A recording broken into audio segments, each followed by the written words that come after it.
Hello everyone. As you can see, this short video is an AI-generated video which is made using two separate images. Now let me show you how you can do it. Download a Pixverse app on Play Store and then open it. Navigate to the Effect tab, then select Dream Mount Effect.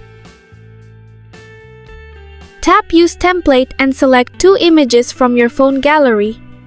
The first image is a stallion horse, and the second one is your real picture.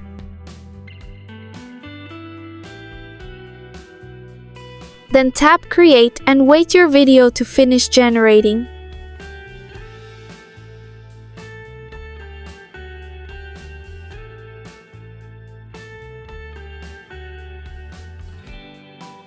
Once your video is being generated, you can view and download it to your gallery.